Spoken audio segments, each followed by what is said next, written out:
Welcome back to Blacklit Memory. Tonight's episode is a long road through twisted mountain routes and forgotten detours, 9 stories from the back roads of Appalachia. Where the mile markers repeat, the motels don't let you leave, and sometimes the rear-view mirror shows more than what's behind. If you've ever taken a wrong turn that felt too quiet, or passed a sign you swore you'd already seen, these are for you. Hit like, subscribe, and tell me where are you listening from, and what time is it where you are. Let's begin. It was early October when we drove south through the Blue Ridge. Cutting through fog so thick it clung to the windshield like breath. My girlfriend, Lena, was asleep in the passenger seat, arms tucked into her hoodie. We'd been on the road since Asheville, heading toward her cousin's cabin near Waynesville. A simple trip, familiar roads. Or it should have been. We missed the first exit because of construction. The second one didn't exist, at least not where the GPS said it would be. That's when a new route appeared on the screen, exit 239, labeled Old Briar. I'd never heard of it. But Lena stirred just then, glanced at the map, and mumbled. That's the back way, I think. So I took it without thinking, assuming it was one of those unlisted shortcuts locals always know. The road narrowed almost immediately, hemmed in by trees that pressed close like they didn't want to let us through. No lights, no mile markers, just 2 cracked lanes and thick brush on either side. After 10 minutes, the pavement buckled, then turned to gravel, then dirt, and still. The GPS arrow moved confidently forward like it knew something we didn't. We passed a rusted sign nearly swallowed by kudzu. Briar Run, 4 miles, it read in chipped red paint. The O in Briar had been scratched into an I, a small, unsettling detail that stuck with me. I tried the radio, only static. My phone had 1 bar, then dropped to nothing. The air in the car felt heavy, like we'd dropped below sea level. Lena leaned forward, suddenly more awake. Wait, this isn't right. This isn't how we used to come, she said, scanning the woods. I slowed the car. What do you mean? I asked. She frowned. I mean, I've never seen this road. I just thought I did. Her voice had a strange edge to it, like she was trying to convince herself as much as me. Then we passed a trailhead with a tilted wooden post nailed with faded orange ribbon, the kind used in search parties or offerings. The sky had gone murky fast. I checked the clock. 6:17 p.m. But it felt later. Behind us, nothing but road. We hadn't passed a single car. Lena pointed suddenly. That, just beyond the tree line, sat a small wooden shack, almost hidden. The porch was unlit, but the rocking chair on it moved, like someone had just left. The windows were covered in newspaper, and something shimmered faintly behind the slats. As we rolled past, a shape leaned toward the glass from inside. I didn't slow down. The GPS recalculated even though we hadn't turned. Turn left ahead, it said. But there was no road, only a narrow trail, barely wide enough for a car, covered in tire tracks that looked too fresh. Lena's voice was sharp now. No, we're going back. I nodded, shifted into reverse, and looked behind us. That's when I saw the same rusted sign again. Briar Run, 4 miles. We hadn't turned around, hadn't circled anything, but we were right back where we'd been. I put the car in park. My hands had gone cold on the wheel. The GPS was spinning in place, the arrow chasing itself. Lena checked her phone. Dead. Not low battery dead. Wouldn't even turn on. That's when we heard it, a dry rasping noise, like burlap dragging across gravel. It came from the tree line. I hit the high beams. Nothing there. But when I flicked them off and on again, the ground in front of the car had changed. Bare footprints. Human. In the dirt. Leading toward us. Fresh. And we hadn't heard anyone run. Only that soft, steady dragging. I kept the headlights locked on the trail of prints, half expecting someone or something to step into view. But nothing moved. The forest held its breath. I glanced at Lena, who stared straight ahead, her jaw tight, hands clenched in her hoodie pocket. "We're not alone out here," she said quietly, as if saying it any louder would draw something closer. I shifted into drive and tried to push forward, but the tires spun briefly in loose gravel before catching. The trees leaned in tighter now, branches low and scraping along the sides like fingers. We passed the trail again, the one the GPS insisted was a road, but I didn't dare follow it. Not after what we'd seen. I just wanted back to pavement, to street signs, to people. But the further we drove, the more I realized the road had stopped changing. Same curve, same stump, same broken fence post with a beer can nailed to it. I slowed again.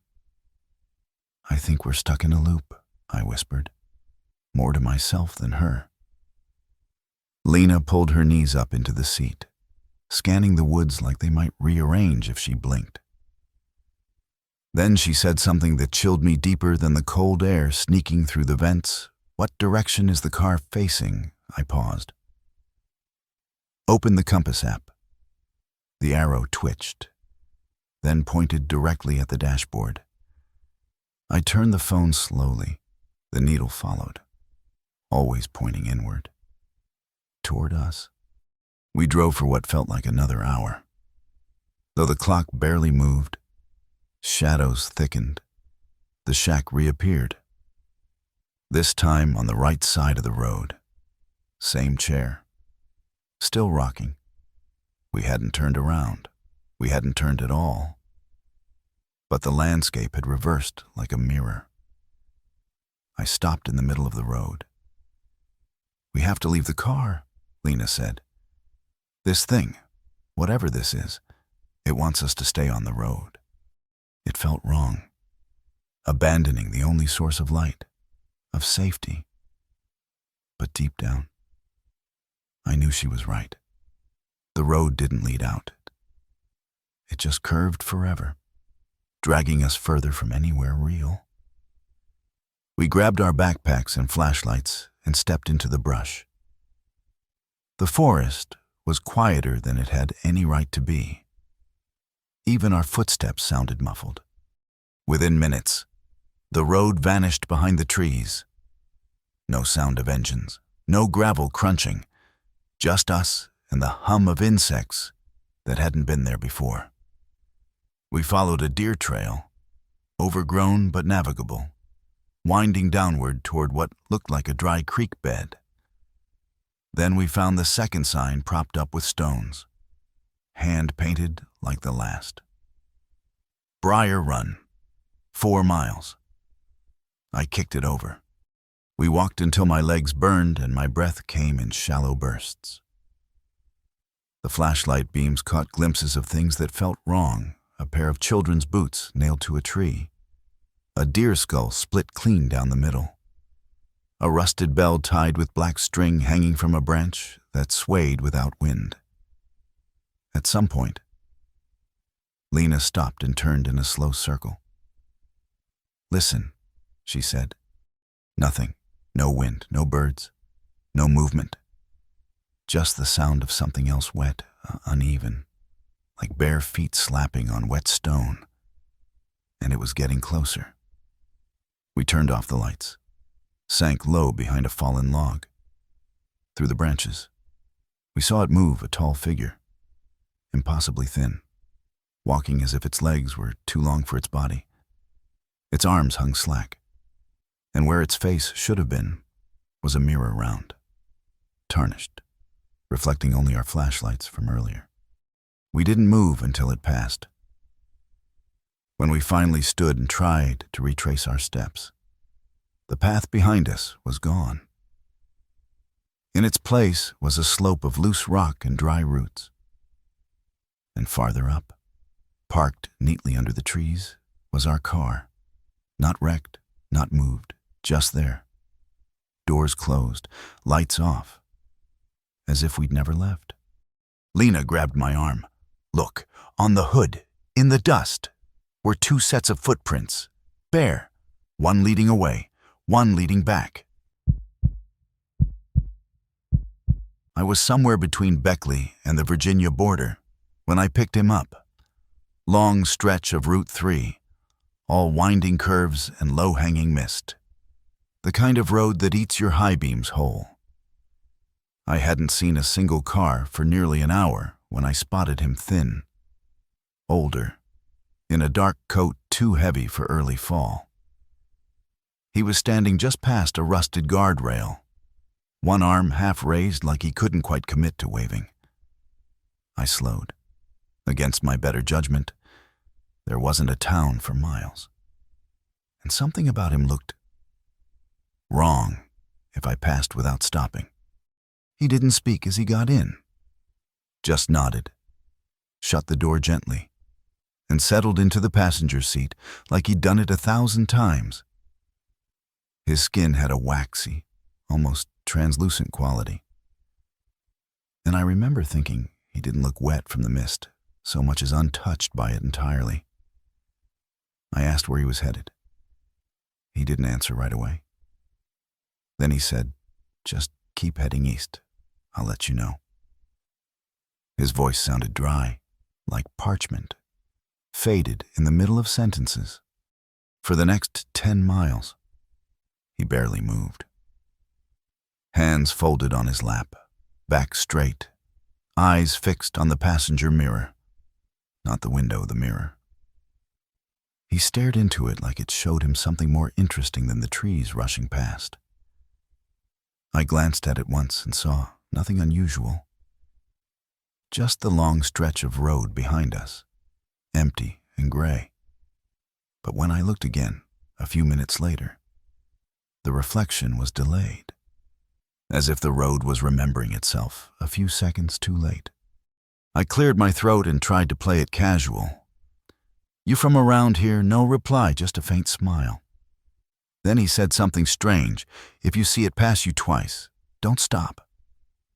I frowned. See what he didn't answer. Just kept watching the mirror, eyes wide now, lips twitching like he was counting something under his breath. I checked it again. This time, I saw a flash like headlights far back on the curve.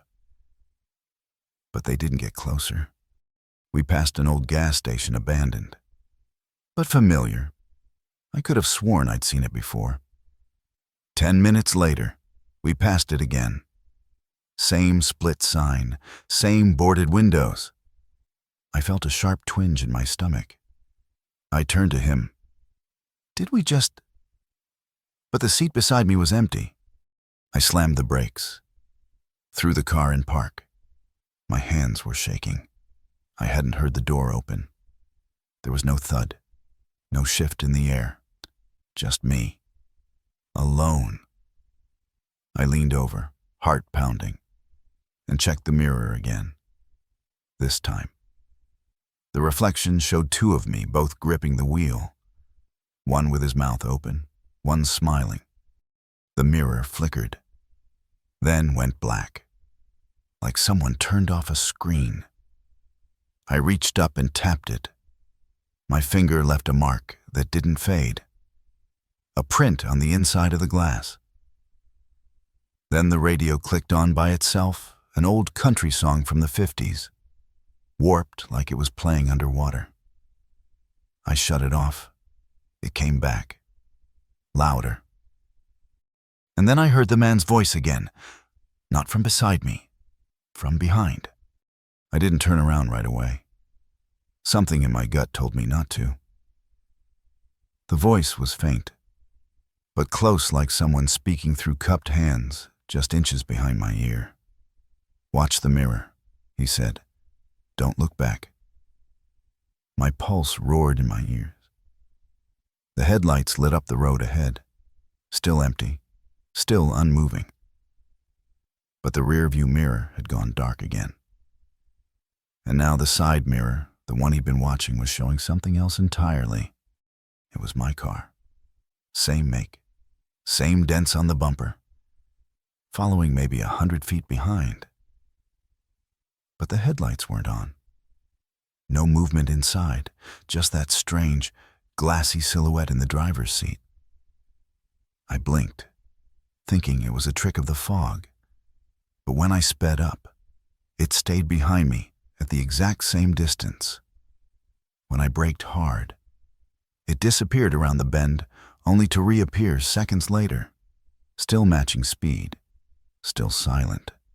I could feel the pressure in my chest now, like the air inside the car was getting thinner by the mile. I finally turned to look into the back seat. Nothing. No one. But the air smelled old, like mothballs and ash. I could see smudges on the back window handprints pressed from the inside.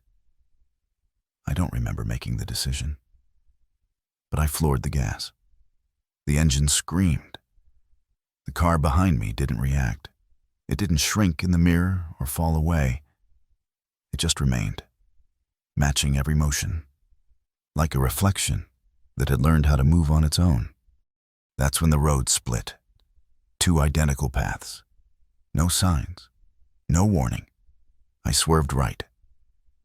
The forest blurred past, tighter than before, almost as if the trees were inching inward. The song came back on the radio, same warped country tune.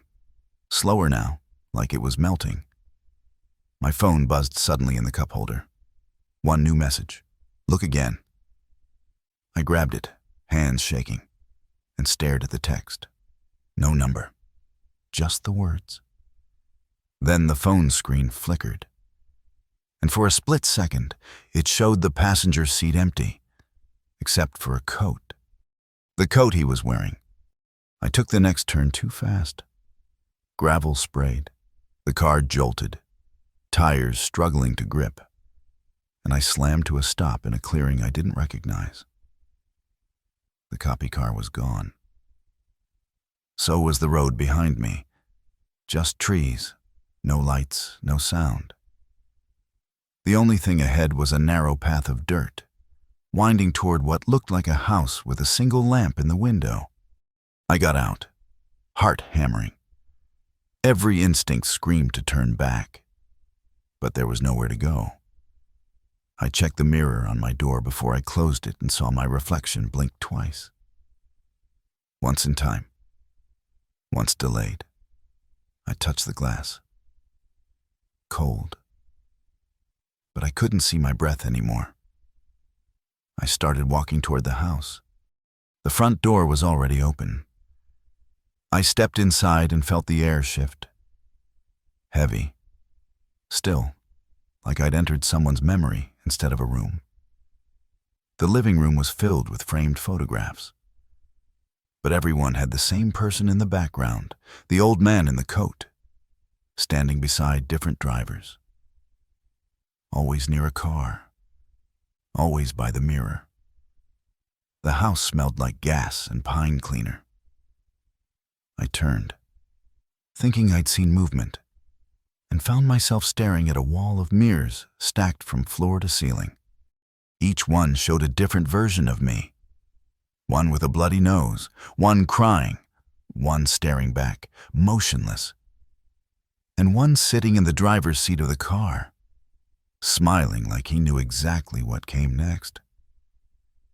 I stumbled back out the door, heart clawing its way into my throat. The car was gone, but the road was back. And in the middle of it, face down and still, was a body in a long coat, It was past midnight when we hit the stretch of Route 19 that locals say no one should drive after dark. I didn't believe in that kind of thing. Urban legends wrapped in road signs, but I'd be lying if I said the silence didn't feel different out there. We were 4 deep in an old van, the kind that rattled when you took turns too fast, and the stereo had started cutting in and out hours ago. Static. Bursts of some old broadcast that didn't match any local station. Then nothing at all. Just the sound of tires humming over asphalt and the occasional creak from something shifting in the back. Rachel was the first to notice. "Didn't we pass that billboard already?" she said, leaning between the seats. I looked up. A weathered sign with a cartoon peach wearing sunglasses, peeling from sun exposure. "Peachy Keen Eats just ahead," it promised. It felt familiar, a little too familiar. Tyler joked that it was a chain, but then we saw it again. And again. 3 times in 30 minutes, each time at the same bend in the road. The trees never changed. The moon stayed locked in one corner of the windshield, like we were driving in a snow globe that forgot how to turn. We decided to pull over, mostly for our sanity. A roadside diner appeared like it had been waiting for us, brightly lit, pristine, and humming like it had never closed a single day since 1962. The sign above the door flickered, "Sally's Stop In." I'd never heard of it, and neither had Rachel, even though she grew up in this part of West Virginia. We were too tired to argue. Inside, the air smelled like vanilla and wood polish. Booths upholstered in red vinyl lined the walls, and a jukebox in the corner played a slow, warbled version of "Can't Help Falling in Love." No one greeted us, but there were people seated, 2 couples and an old man in a plaid coat, all quietly sipping coffee, staring into their cups like they were waiting for something. Tyler whistled low. "Place looks untouched." And it did. Not dusty, not run down. Just paused. We slid into a booth, and after a few minutes, a woman in a powder blue uniform appeared from the kitchen. "Coffee?" she asked. Her smile didn't quite reach her eyes.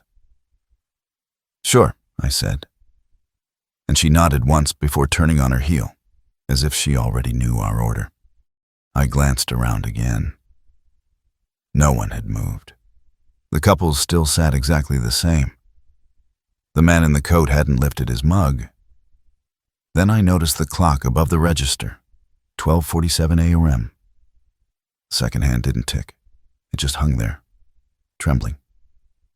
"Guys," I said slowly, "I don't think we should stay long." But just then, the coffee arrived, steaming and rich. Rachel sipped hers and blinked. "This tastes like my grandma's," she said, "exactly like it." I stared at mine. The surface shimmered oddly, like oil on water.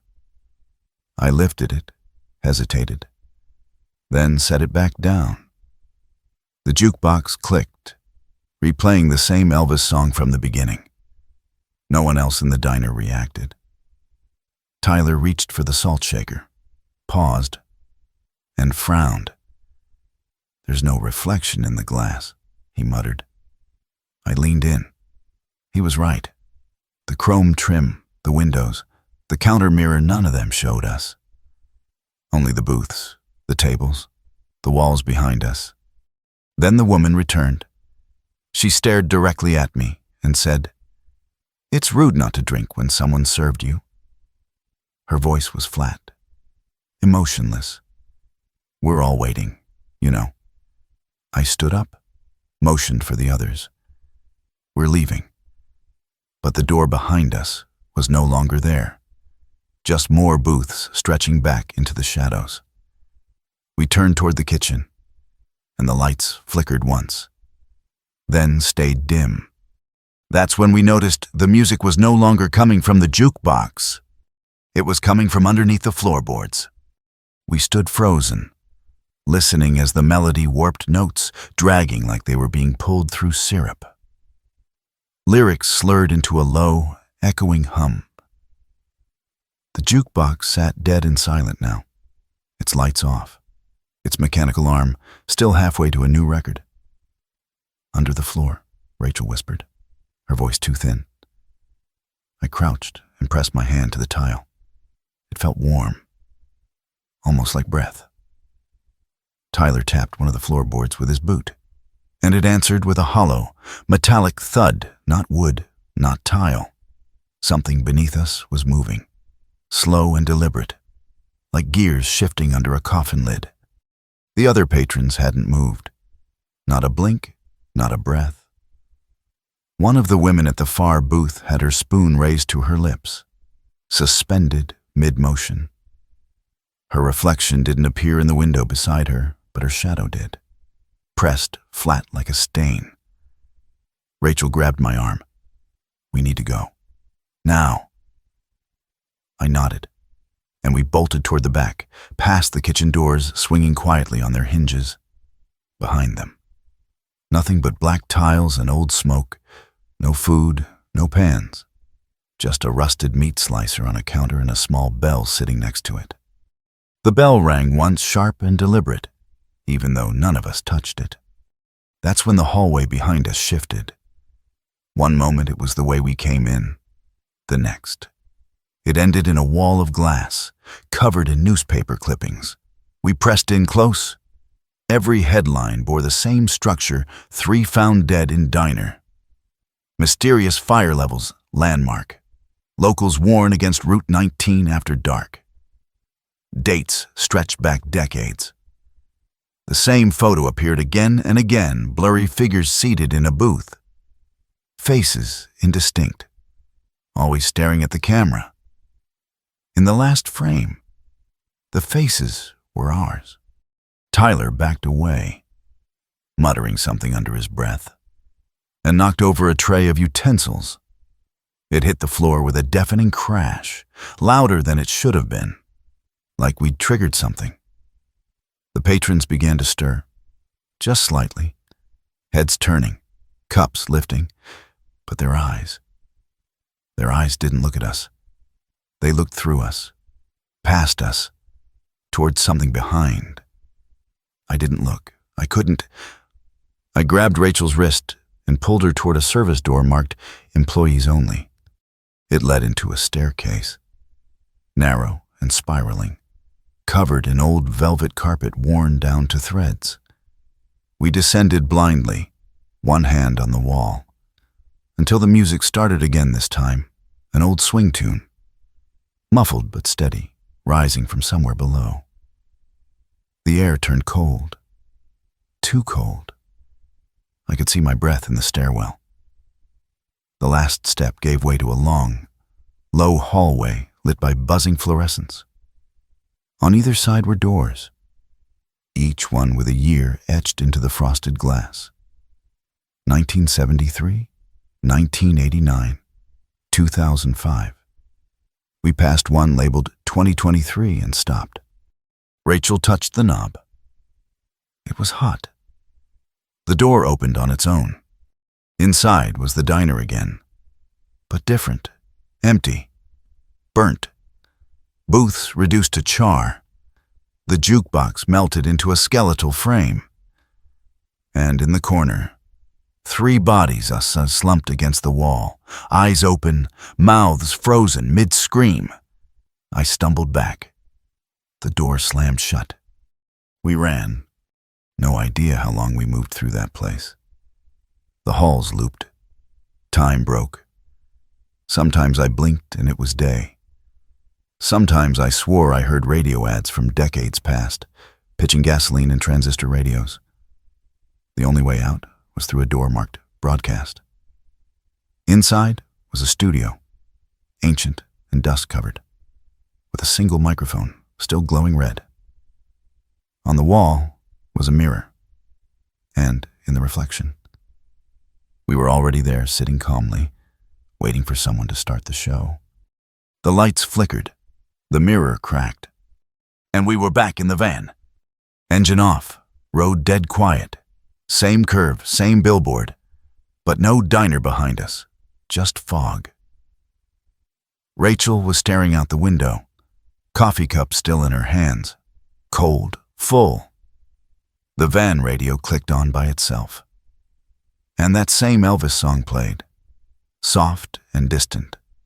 We turned around, drove the opposite way for hours, never saying a word. I still don't know where we stopped. I've driven Route 19 twice since. That diner's never been there again. But every so often, around midnight, the radio goes quiet, just static, until the music starts up again, and someone behind me hums along. I'd been driving all day when I found the station one of those nameless roadside stops off a narrow stretch of Kentucky back road, halfway swallowed by weeds and silence. My GPS had cut out miles ago, and my phone was hanging on at 2%, just enough to show a blue dot blinking somewhere far from anything labeled. I pulled in mostly out of desperation. The pumps were rusted, numbers stuck mid-count, and the shop itself looked like it had been shut since the late 80s. But the door creaked open when I tried it, and a small bell over the frame gave a half-hearted ring like it was trying to remember how. Inside, the air was thick with dust and old grease. Shelves of expired snacks and cracked soda bottles lined the walls. And the counter held an old register with a handwritten sign that read, "Cash only."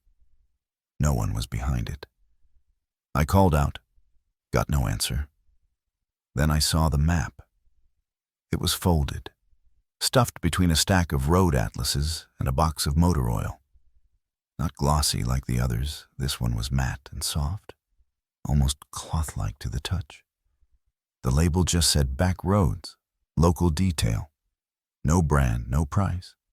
Just a red dot hand-drawn near the top with the word "You" written beside it. I hesitated, then tucked it into my jacket and left $2 on the counter. Unsure if that was too much or not enough. Outside, the road ahead looked darker than it should have at that hour, like the sun had dipped early just over this particular stretch. I unfolded the map on the hood of my car. It was stunning, hyper-detailed in a way no paper map had any right to be. Individual barns, labeled creeks, hand-drawn fences. Someone had spent a long time making this, maybe even living this. My current location matched perfectly. There was even the gas station marked in tiny red ink. I decided to trust it. Following the back roads it suggested felt easy at first. I passed landmarks, just as they appeared on the page, a crooked bridge over Stillwater Creek. An old church with boarded windows, a field of rusted school buses. The accuracy unnerved me, but I told myself someone local must have made it, maybe a hiker or a surveyor. As the miles rolled on, though, something shifted. The map started showing things I hadn't passed yet, but when I looked up, they were already there, as if the paper was a few steps ahead of me. A broken windmill, a car stripped to its frame, a narrow footpath marked with an X. Then came the fence. It wasn't on the road exactly, more like it ran alongside it for a stretch, disappearing into the trees. On the map, it was drawn in black ink, unlike the rest. A single note beside it said, "Don't follow the posts." I slowed as I passed, craning to see where it went. And that's when I noticed the notches. Every wooden post had a mark carved into it, tallies. I counted 20 before I lost track. The map fluttered slightly on the passenger seat. I glanced down. The red dot labeled "You" had moved, but not along the road. It was drifting, diagonal, toward the woods. I pulled over, heart thudding, folded the map, stuffed it in the glove box, and told myself it didn't mean anything. Just old ink. A smudge. But then I checked my compass. It spun in lazy circles, unable to settle. My phone was dead now, blank screen. No warning. I tried to start the car. The engine turned, but didn't catch, like something had drained it while I was reading. The trees ahead rustled, though there was no wind. Then I saw it, another red dot. Not on the map this time, but painted on a rock just off the road. Fresh, wet, and dripping. And beside it, half buried in moss, was a shoe, my exact brand, same scuff on the toe. I stepped out of the car, drawn toward the rock before I could stop myself. The shoe was mine, I knew that the moment I picked it up. Same model, same wear pattern, even the faint grass stain near the heel from a hike I'd taken weeks ago. But I was still wearing both of my own. This one was dry, but warm, like someone had just taken it off. I looked back at the car. It sat still, idling faintly, even though I hadn't managed to start it. I hadn't even turned the key again.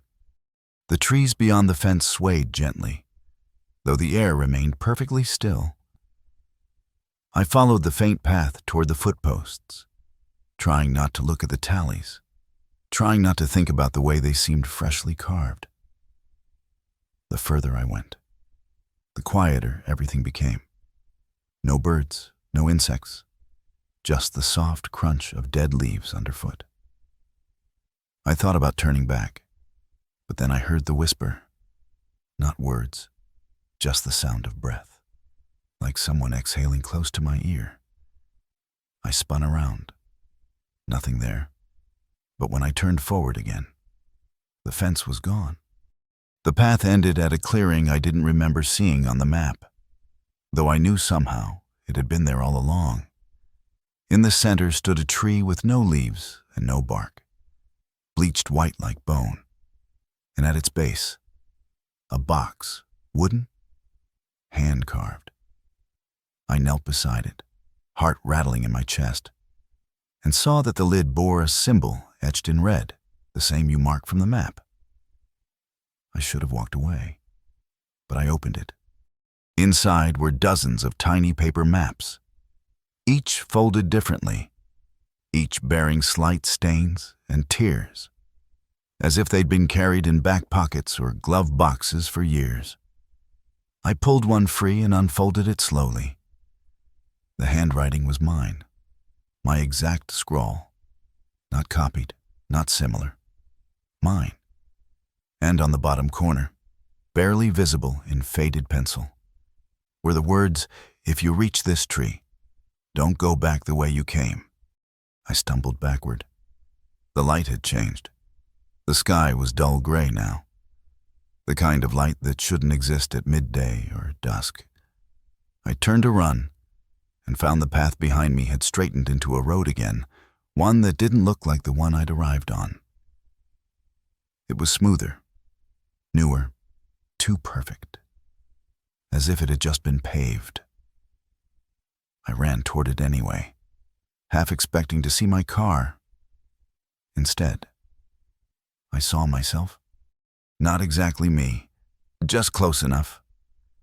He was standing beside the car, same jacket, same hair, flipping through the map I'd left in the glove box. I ducked behind a tree, breath ragged. When I peeked out again, he was gone. The car was still there, but something was off. The license plate was wrong by one number, and the rear view mirror was turned outward, pointed at the tree line. I forced myself forward, opened the car door. It smelled like my car, felt like mine. But when I touched the wheel, a shock ran through my arm, cold and fast, like hitting live wire. The radio lit up on its own, playing static. Then a voice crackled through. My voice, reading coordinates, repeating them, slowly, like a broken message from a black box. I shut it off. It stayed on. I checked the map again. The red dot had returned. But now it pulsed. A slow, steady throb, like a heartbeat. And this time, there were two dots. One where I stood. One slowly moving toward me from the side of the page marked only by a single word, witness. I turned the key. The engine started without issue. I didn't follow the road back. I turned where the map didn't tell me to. I drove until the trees changed shape and the air smelled real again. Until I saw power lines that buzzed and a car passed me going the other way. I kept the map, though folded it tight. It still changes sometimes, landmarks shifting slightly, new roads appearing. And every once in a while, it shows a dot again, even when I haven't gone anywhere. We'd blown a tire just past a scenic overlook on the edge of the Nantahala forest. The sun had just dipped behind the hills, casting long, crooked shadows across the road, as if the trees themselves were stretching to follow us. There wasn't a signal to call for help, and the spare was a joke bald and cracked from too many years forgotten under the trunk liner. Jake started swearing, kicking at gravel, while I leaned against the hood and tried to stay calm. The overlook was empty, just a crumbling picnic table and a rusted guardrail looking out over miles of nothing. Still, it felt like someone was watching us. As we waited for the roadside assistance we couldn't contact, I noticed it faint, but unmistakable. A soft bell chime, metallic and far below, rising up through the cracked asphalt like it had been buried there long ago. It came in slow patterns, never urgent, just steady. At first, I thought it was wind playing tricks on the signs, or maybe some piece of broken construction equipment shifting in the cooling air. But there was no wind, and the sound didn't move. It came from one spot about 20 feet ahead, near a narrow drainage grate half covered in leaves. Jake heard it too. He walked over and crouched beside the grate, brushing debris aside. "There's something under here," he muttered. I joined him and knelt down, peering through the slats. Darkness, but deep below, maybe 10 or 12 feet down. Something metal shifted slightly, just enough to catch the light. A framework, maybe, ribbed, moving slowly like it was turning on a track. Then the bell chimed again, sharper now. It felt like it rang up through me more than into the air. Neither of us said anything for a long moment. Then Jake stood. "It's probably an old line," he said. But he didn't sound sure.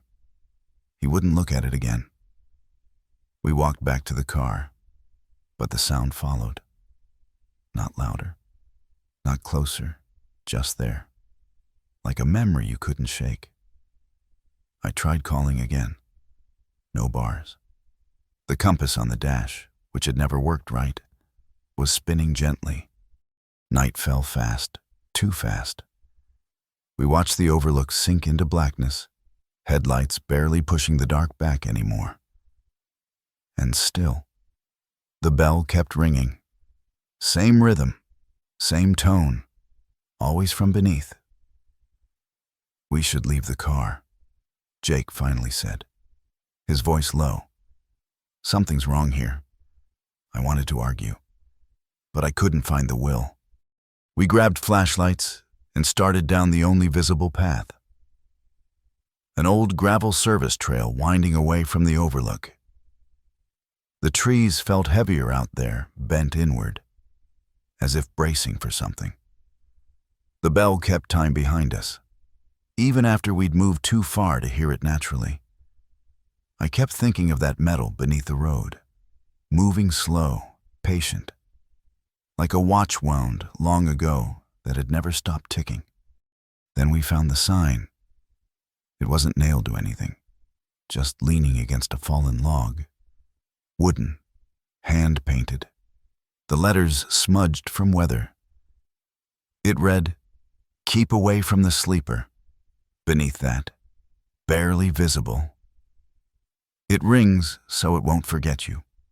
Jake looked at me, face pale in the beam of his flashlight. "This is a joke," he said. But again he didn't believe it. We heard the bell one more time, louder now, closer. And this time, something answered it. It wasn't a bell that answered. Not exactly. It was deeper, more resonant, like a church bell heard from underwater. Slow and deliberate, dragging it through the bones of the mountain. The sound vibrated through my ribs, through the soles of my boots. Jake dropped his flashlight. It didn't go out, just spun wildly on the ground, casting strange, jittering shadows into the woods. I felt the urge to run then, to put my back to the sound and tear off into the dark. But some animal part of my mind screamed not to show fear, not to turn. The trees ahead began to part, not from wind or movement, but as if the forest had decided to make room. What little moonlight filtered through the branches shimmered across something ahead tall, black, and slowly rising from the earth. At first, I thought it was a derelict power station, the remains of some tower or structure long buried. But then it moved. Just slightly. Enough to show it wasn't built. It had grown. Curved metal limbs like ribs, cables woven like tendons, and in its center, a brass bell the size of a small car, hanging still and silent. Jake backed up, hand on my shoulder, pulling me slowly. "We need to go. Now." But I was frozen, watching as the thing pulsed gently, like breath rising through steel. Then it rang again. Not the small bell sound we'd heard beneath the road. This was the source. The voice. It rang once, and I tasted copper. My nose started bleeding. Jake groaned beside me and dropped to his knees. We didn't run. We couldn't. The sound rooted us, somewhere between dread and awe, like standing too close to something sacred and wrong at the same time. Then, slowly, it stopped.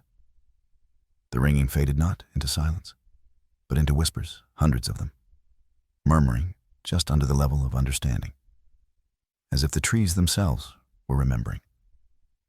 The metal framework shifted again, not toward us, but away, retreating into the ground as if it had only risen for a moment, only long enough to remind us it was still there.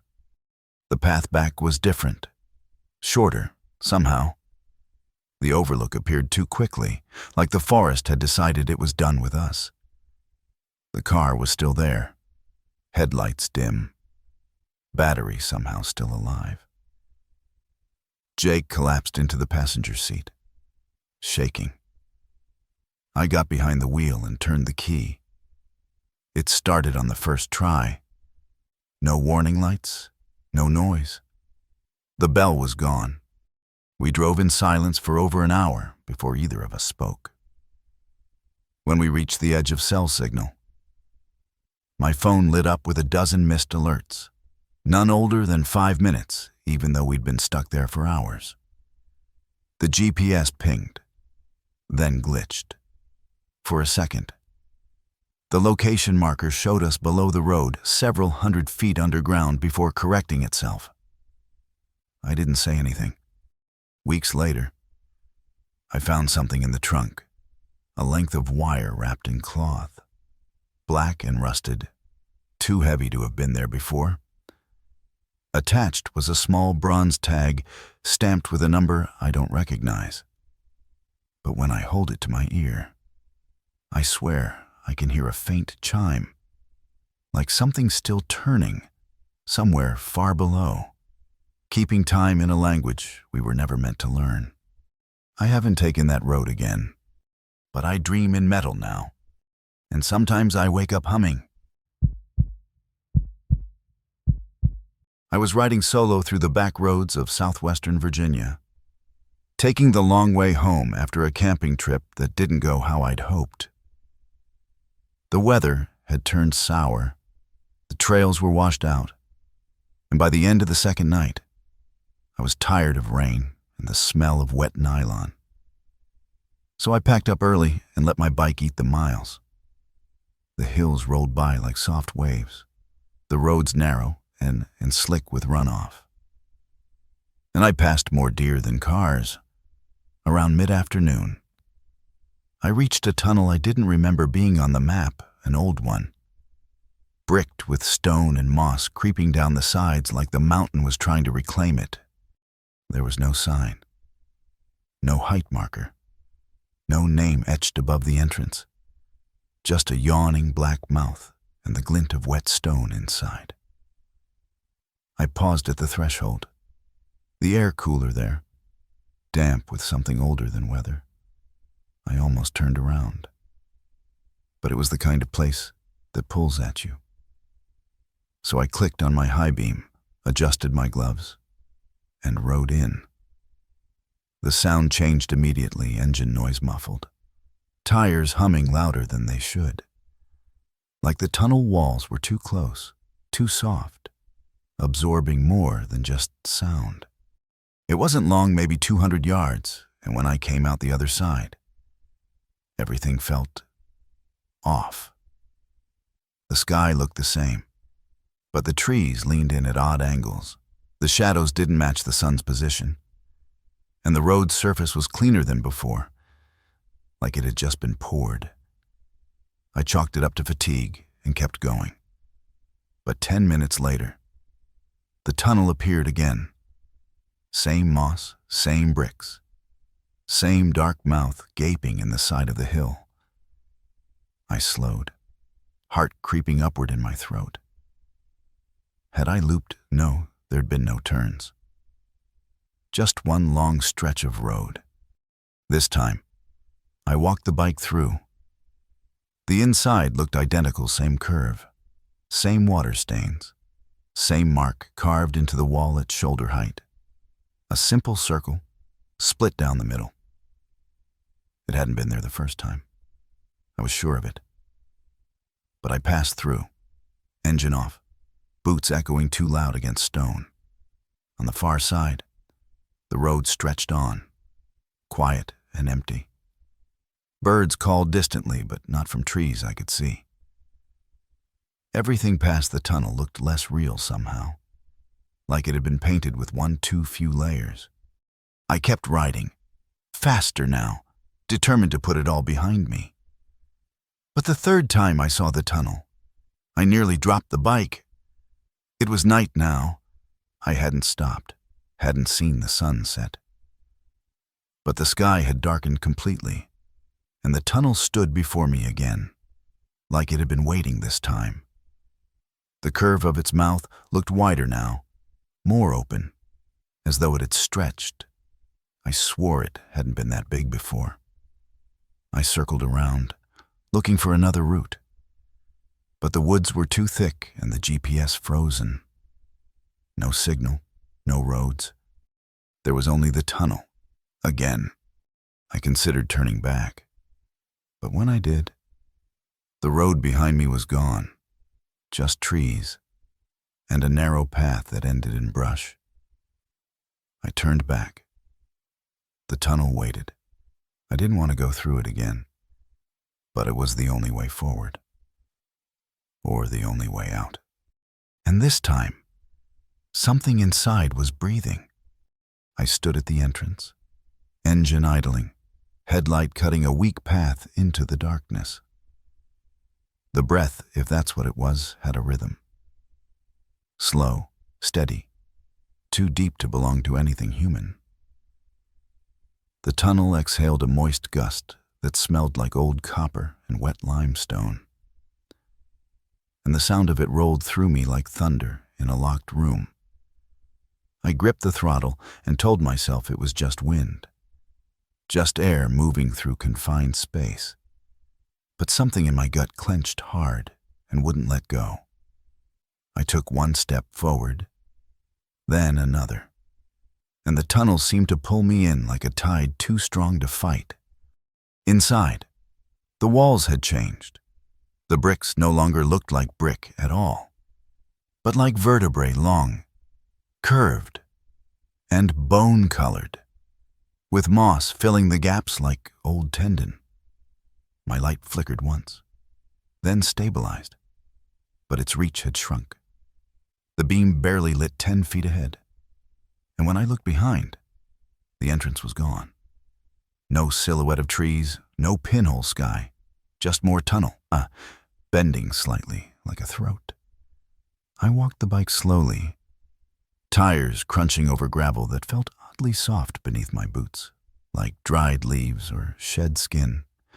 Halfway through, I heard it again breathing, but now accompanied by something else. A whisper, just on the edge of language. Not words, but intent.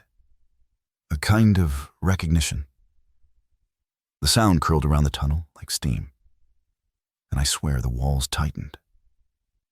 When I looked down, I noticed another mark, the same as before, a circle split down the middle, but this time it glowed faintly, pulsing in sync with the whispers.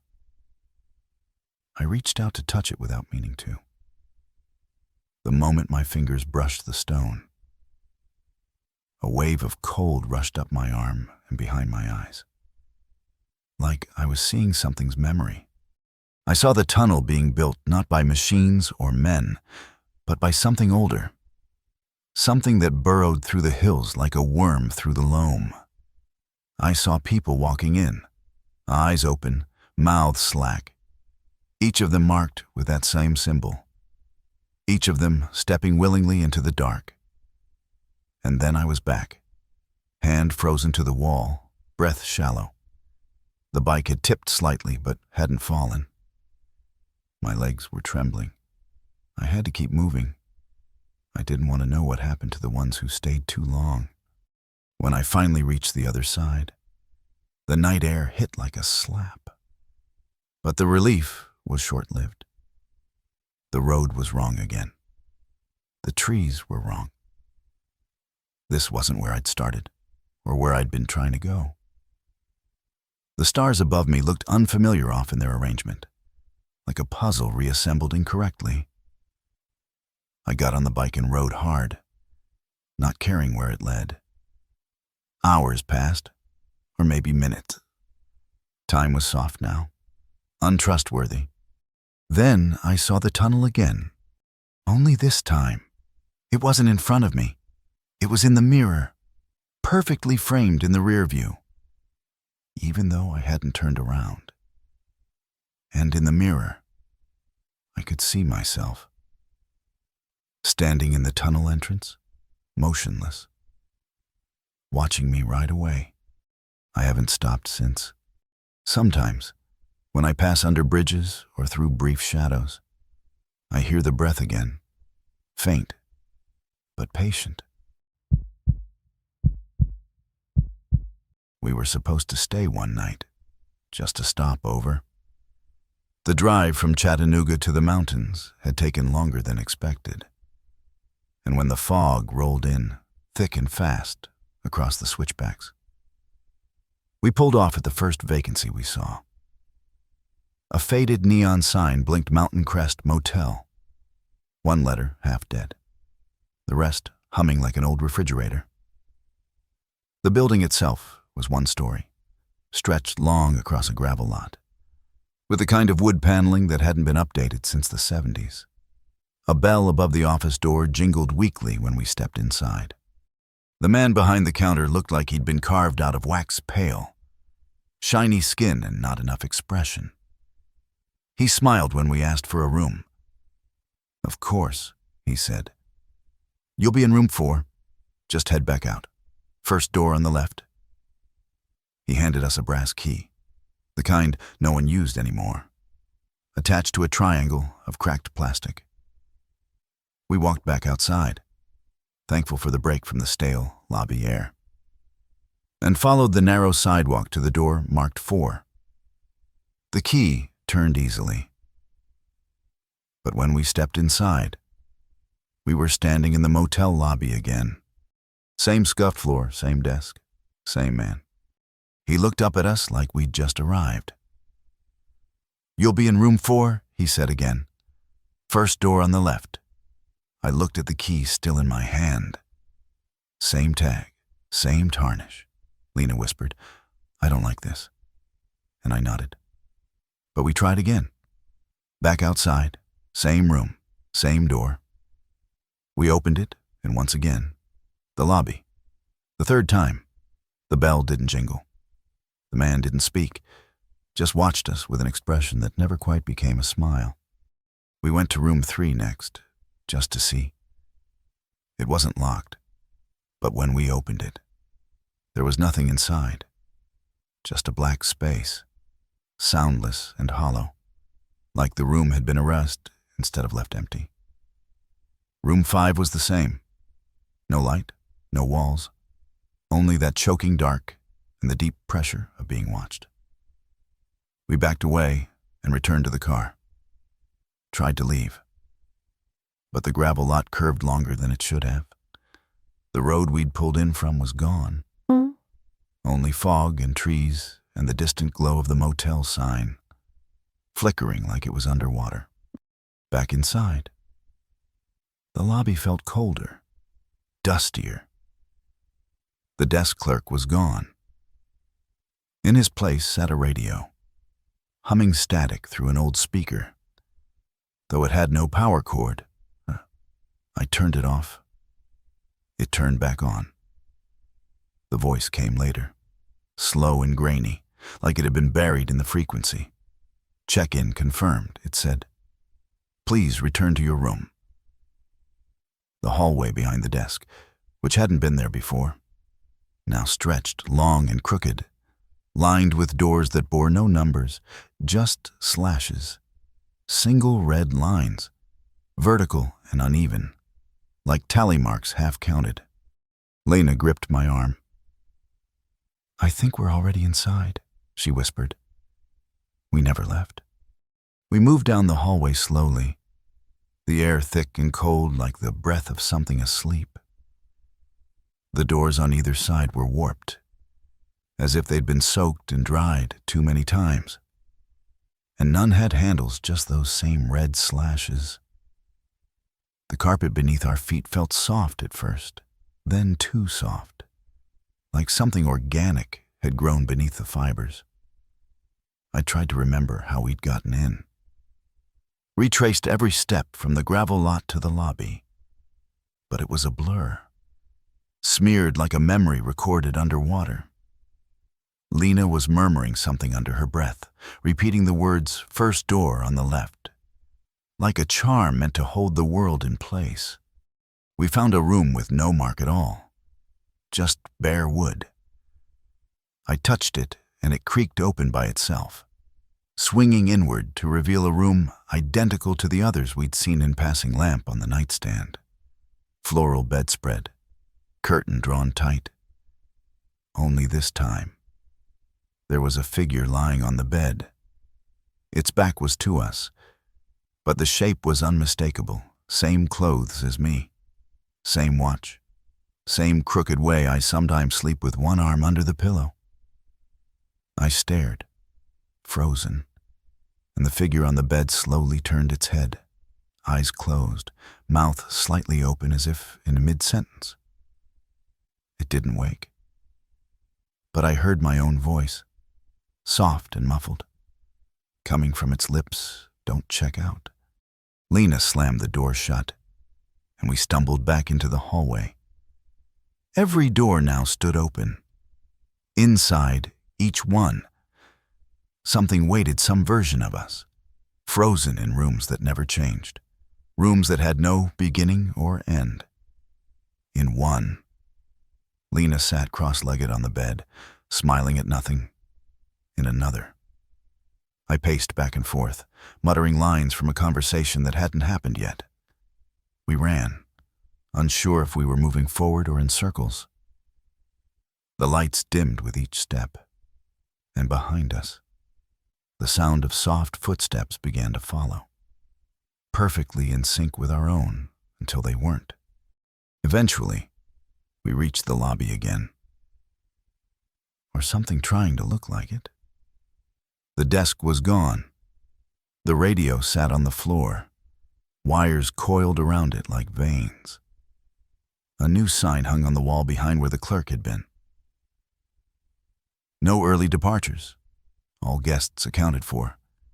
I threw the key at it, but it passed through, hitting the wall with a dull thud. We tried the front door again, and this time, it opened not to the parking lot, but to a hallway of mirrors. Each pane showed us, standing at the threshold, staring back except the reflections were slightly delayed. A beat behind, like watching someone act out your movements just after you made them. Then they stopped. Ours didn't. Our reflections kept moving, smiling, stepping forward. We slammed the door and ran. The motel folded around us, corners shifting, halls narrowing. I stopped counting how many doors we passed. I stopped trying to find the exit. And at some point, the lights just went out. I woke up in room 4. No memory of sleep. No memory of how I got into the bed. Lena was gone. The key was gone. Outside the window. The parking lot was full. Cars covered in dust, the neon sign still blinked above. Letters flickering in and out. But I knew then what the place was. You don't check out of the Mountain Crest Motel. You just take your turn at the desk. I was driving alone through Tennessee, somewhere east of Crossville.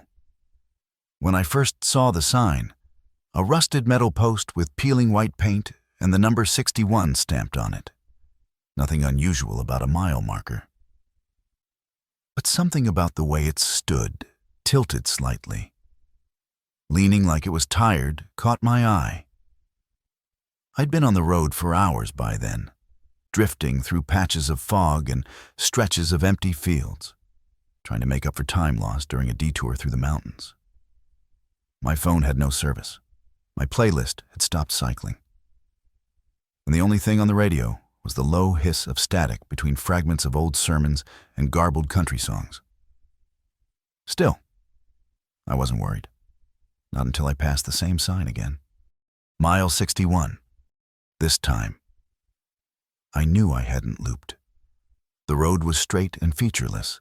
No exits, no turns, no gas stations or houses, just trees and asphalt. But the same mile marker stood off to the right. Same tilt, same rust pattern. I slowed down, watched it fade in the mirror, and checked the trip meter. I'd driven 4 miles since the last one. I marked the time on my dashboard clock. Then I kept going. Exactly 11 minutes later, it appeared again. Mile 61. I pulled over and stared at it. Engine idling, heat hissing through the vents. I got out, walked up to it, and ran my fingers over the numbers. Real paint, real metal, no tricks. I looked around, nothing but woods, still and damp. When I stepped back toward the car, I noticed something on the shoulder. A gas receipt, faded and curling, with yesterday's date. My name was on it. But I hadn't bought gas yesterday. Back in the car, I drove faster, pushed the engine hard. No traffic, no signs, no change in scenery, just long blacktop vanishing into the mist. The trees never seemed to thin, and the light didn't shift. I stopped watching the clock. I only knew I'd passed the marker again when the odometer clicked over and the same post emerged from the fog. standing exactly where it had the last time. Mile 61. I shouted into the windshield, slammed the steering wheel, honked the horn like it might break the pattern. But the road just kept taking me forward. I stopped again, turned the car off, sat in the silence until it felt like the woods were leaning in to hear me breathe. Then I took out my map. There was no Route 61 marked anywhere near my location. I tried turning around. That seemed like the most logical choice. But when I reversed and headed back the way I'd come, the road stayed exactly the same. No curves, no change in gradient, no breaks in the tree line. I drove for 20 minutes, maybe more. And when I slowed down, the marker appeared again. Mile 61. Same rust, same lean. It didn't matter which direction I chose. I was stuck in a loop without turns. A stretch of highway pretending to be infinite. I thought about walking, leaving the car and following the tree line, hoping to break the pattern on foot. But the moment I opened the door, a low hum started in the distance, not mechanical, almost vocal. A droning tone that shifted slightly, like someone humming a song that they didn't quite know. I stayed still. One boot on the gravel, half in and half out of the car. The sound faded when I closed the door. I tried again, slowly. Same hum, same wrong tune. Instead, I waited. I turned off the engine, turned off the lights, and sat in the dark with only the dashboard's faint glow. The fog thickened, swallowing the trees. I checked my rear view out of habit. That's when I saw it. It was another car parked in the road, maybe 30 yards behind me. Lights off, no sound. I hadn't seen anyone follow. I stared for what felt like forever. Then the headlights blinked on once, like a flash. And when I turned around, nothing. The road was empty again. I flipped through the glove box for anything road maps. Old receipts, a charger. I found a photo I didn't recognize. It was printed on cheap paper, folded twice. It showed my car, pulled off near a mile marker, mile 61. I was in the driver's seat, looking toward the woods, but I had no memory of it being taken. Scrawled on the back in shaky pen were 4 words: "Don't stay too long." The next time I passed the marker, I slowed and noticed something new. A pair of tire tracks leading off into the trees, just past the shoulder, like someone else had left the road, tried a different path. I followed them. The gravel turned soft, the path narrow, and soon the trees closed in behind me. But the road, if it even was a road, sloped downward. The fog lifted slightly, and for the first time in hours, I saw a different sign. It was nailed to a tree, crooked and old. Faded letters read "End of 61." I got out, heart racing. The air was thick but still. Then I saw a second sign below it, smaller, newer. This one read, "Some exits you make alone." I don't remember driving the rest of the way out. The fog thinned. The trees parted. And a highway I recognized stretched out before me like nothing had ever happened. When I finally checked the clock, 3 hours had passed. But the trip meter had never moved beyond 61. Even now, weeks later, my rear-view mirror acts strange, sometimes freezes for a second, flickers like an old TV, and every once in a while, a song hums from the radio I didn't turn on, always the same 4 notes, always from behind me. I was passing through the foothills near Tellico when I spotted the cross. It stood just off the shoulder, where the road curved sharply and the guardrail had long since rusted away. I'd seen roadside memorials before, flowers, candles, pictures taped to poles, but this one was different. No names, no dates, just a plain wooden cross, tall and weathered, with a set of antlers nailed to the top where the two beams met. The bones were bleached white, points sharp and reaching like they were trying to snag the sky. I slowed down without meaning to, curiosity prickling at the back of my neck. Something about it felt off, like it hadn't been built to mourn someone, but to mark something. I pulled off and stepped out, the gravel crunching under my boots louder than expected in the quiet air. The forest on either side was still, the kind of still that doesn't come naturally. No birds, no wind, just the scent of pine and something faintly metallic. I walked up to the cross, taking in the detail. The antlers were real-aged, cracked in a few spots and bound to the wood with thick wire that had sunk into the grain over time. At the base of the post was a ring of stones, carefully laid, and a small pile of ashes at the center. Cold, long cooled, but they looked recent, too recent.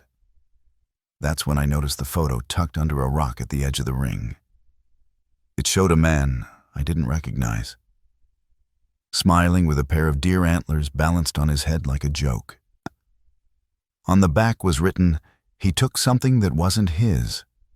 I got back in the car, suddenly uneasy. When I looked in the rearview mirror, the cross was gone. I blinked, turned around, nothing, just trees. I checked again. It was back. I kept driving, trying to shake the feeling. But a few miles later, I passed another cross. Same shape, same antlers, same ring of stones. I didn't stop this time, just stared until it vanished behind me.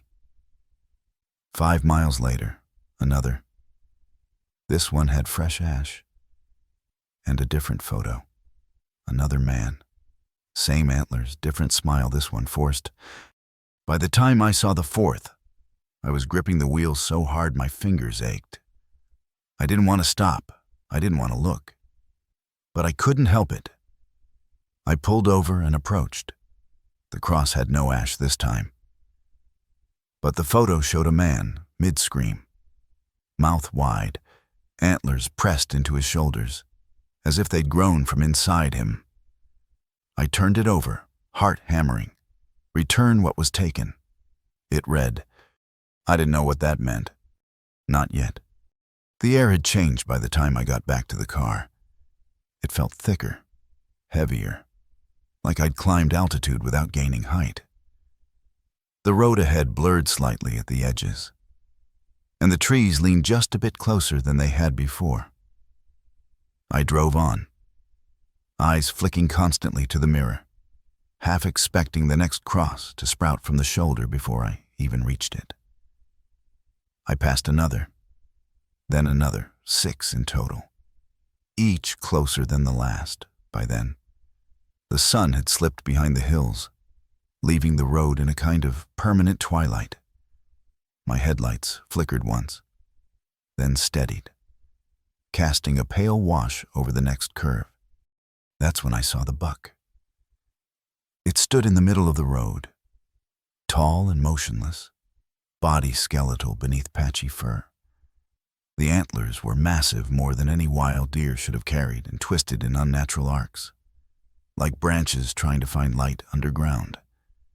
Its eyes didn't glow. They absorbed. I hit the brakes, skidded sideways, stopped just in time.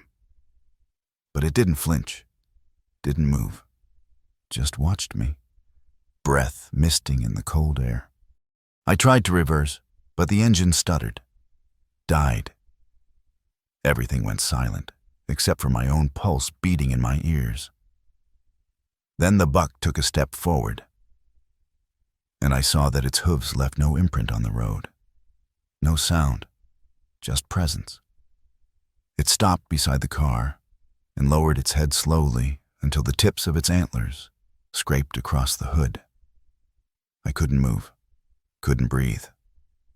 It looked at me once more, then turned and disappeared into the trees without a single broken branch behind it.